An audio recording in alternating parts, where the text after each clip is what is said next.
Si Master Din Xiaochen pala ang tumawag sa ating bida kaya napalingon na rito si Gu Xuanchen at nagtanong. Nagtanong naman rito si Master Xiaochen sa ating bida na kung alam ba raw nito na ang heaven sacrifice raw ay pipili ng disipolo pagkatapos raw ng 3 araw. Kaya nabuhayan naman siya rito ng loob at napasambit na lang ng heaven sacrifice sect. Ang heaven sacrifice sect raw ay pumipili o kumukuha o nag-recruit ng mga malalakas at walang kapantay na disipolo sa lahat ng iba't ibang na nasa top na academy kada taon isa na rito ang kanilang Zilua Academy. At kasali rin na pagkukuhaan ng heaven sacrifice sect ng mga henyo na disipolo ang Cheno Academy, Pujan Academy at Chongyang Academy. Ang proseso raw ng selection ay kada academy raw ay magpapadala ng 50 na mga disipolo para sumali sa pagsusulit ng selection disciple ng Heavenly Sacrifice Sect. At ang pagsusulit na ito ay nahahati sa 3 stage of preliminary examination, re-examination at ang final examination. Ang mga kalahok raw na mayroong hindi mapapantayan ng lakas na ipapakita nito sa pagsusulit ay ang mapipili na maging disipolo ng Heaven Sacrifice Sect.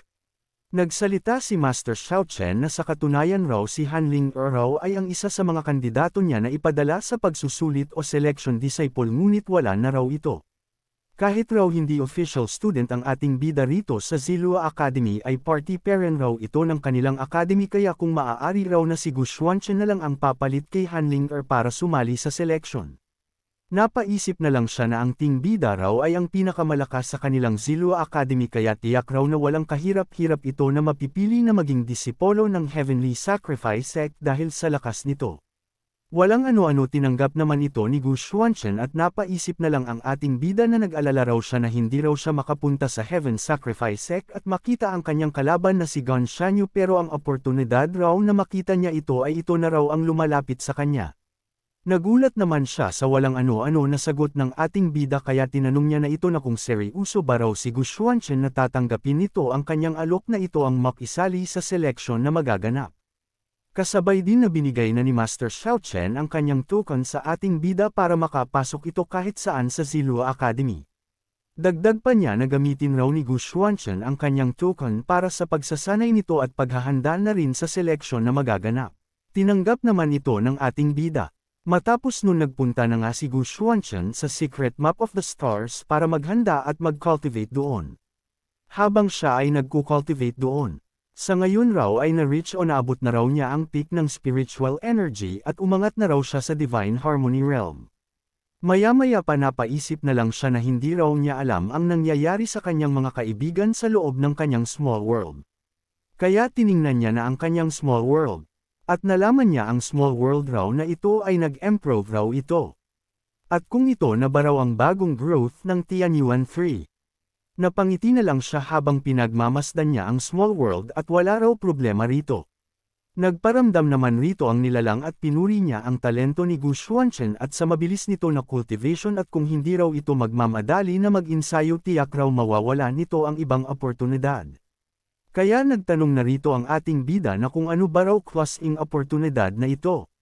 Sinagot naman niya ito na hindi raw niya alam ito ngunit ang alam raw niya ang Zilua Academy raw sa Chinky Country ay mayroong skill tower. Ang skill tower raw na ito ay nagtataglay ng maraming precious skill na mula sa isang Supreme Divine Realm at makakabonipisyo raw ang ating bida rito.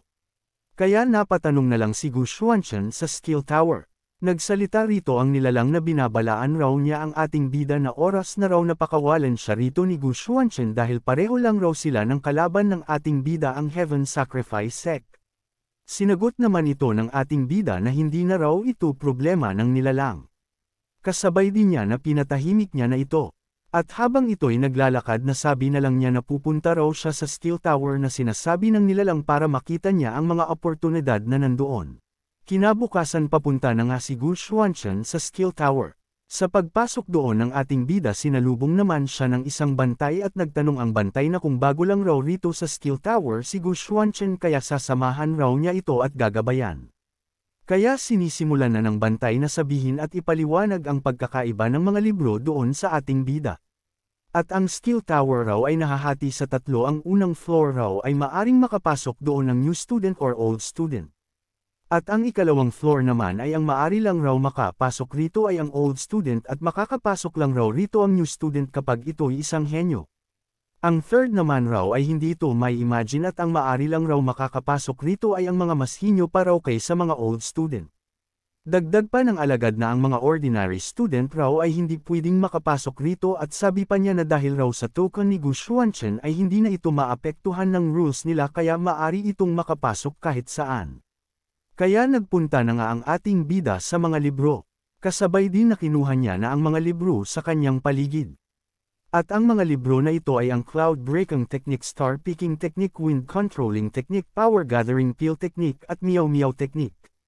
Sa kanyang pagsusuri ng mga libro ay napasabi na lang si Gu Xuanchen rito na ang mga technique book raw na ito ay walang kwenta at hindi niya ito kailangan lalo na ang Meow Meow Technique. Habang ang ating bida ay sinusuri nito ang mga libro na nandoon ay pinag-usapan naman ito ng dalawang student na kung sino ba raw si Gu Xuanchen.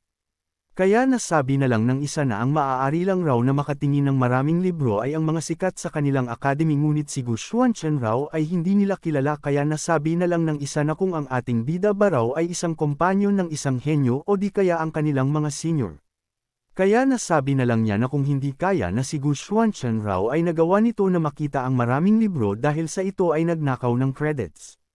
May biglang nagising naman na isang disipolo sa kanilang likuran at nagsalita ito na hindi raw siya pinapatulog ng mga tao rito at narinig naman ito ng isa kaya parang nakikilala raw niya ang nagising. Di pa niya nakita ang kanyang likuran ay inantog na siya nito ang disipolo pala na malaki ang katawan ay si Wang Bin isang freshman ng Zilua Academy ay nagsalita ito na napakaingay raw nila. Bigla naman may napansin at mayroong nakita si Wang Bin. Ang napansin niya pala ay ito ay ang ating bida at sinabihan pa niya ito na si Gu Xuanchen raw ay sa tingin niya raw ay mayabang ito. Kaya nagtawag na siya ng kanyang mga kasamahan. At nagsilabasan naman ang mga kasamahan na kanyang tinawag kaya natakot na lang ang mga disipolo na nakaupo lang doon. Habang si Wang Bin ay handa na ito na durugan na si Gu Xuanchen. Matapos masuri ng ating bida ang mga libro rito sa first floor naisip na lang niya na ang mga nandito raw ay ang common technique ng alchemy formation at medicine kaya ito'y nakaka-boring na raw. Bigla naman siyang may napansin na papasogod na sa kanya. Ito pala si Wang Bin at nagsalita ito na si Gu Xuanchen raw ay maraming credit sa mga libro kaya ipapahiram raw ito sa kanila. Kaya inatake na ito ni Gu Xuanchen. At nagsalpukan na nga ang kanilang atake. Habang ang mga kasamahan ni Wang Bin ay papasugod na ito sa ating bida at nagsalita ang isa na kung nagsasawa na baraw si Gu Xuanchen sa buhay nito. Ngunit ang hindi nila alam ang kanilang pinuno na si Wang Bin ay nangangamba na sa lakas ng atake ng ating bida. Kaya natilapo na lang rito si Wang Bin. At tumama ito sa kanyang mga kasamahan kaya napasigaw na lang sila. Kasabay din na sumabog banda sa kanila Wang Bin. Habang ang tatlo naman na disipolo na nakaupo doon ay nagulat na lang at natamimi sa kanilang nasaksihan na lakas ni Gu Xuanchen. Nagsalita na ang ating bida sa kanila Wang Bin na kung gusto pa ba raw nila na hiramin ang kanyang credit. Kaya nang inig at napamura na lang rito si Wang Bin dahil ito'y walang magawa.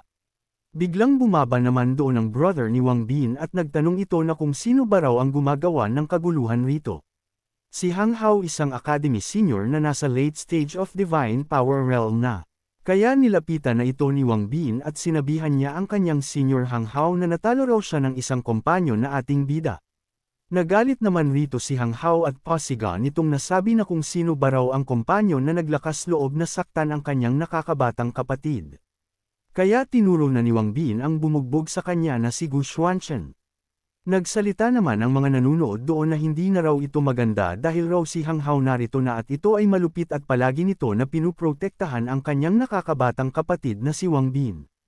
Tiningnan na nga ni Hang Hao ang bumugbog sa kanyang kapatid na si Gu Xuanchen at nakikilala naman niya ito.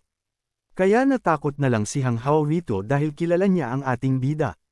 Habang si Wang Bin naman ay walang kaalam-alam kaya nilapitan at kinutya niya na ang ating bida at kung natatakot na ba raw ito sa kanyang kapatid.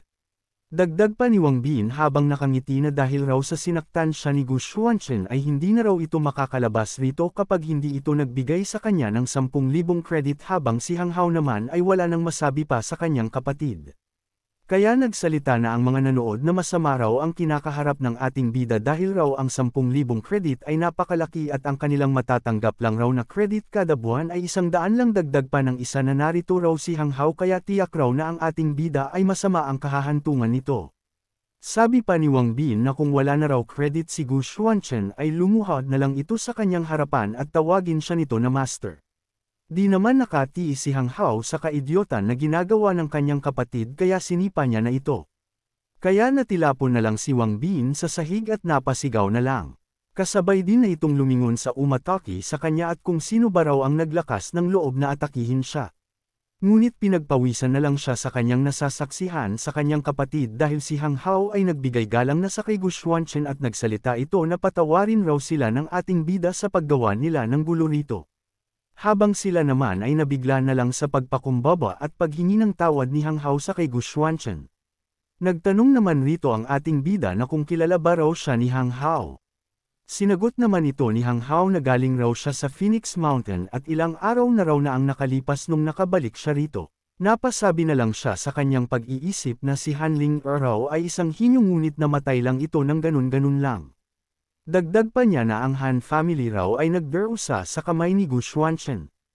At si Gu Xuanchen raw hindi ito basta-bastang kalaban. Lumapit naman sa kanila si Wang Bin at tinawag niya ang kanyang kapatid.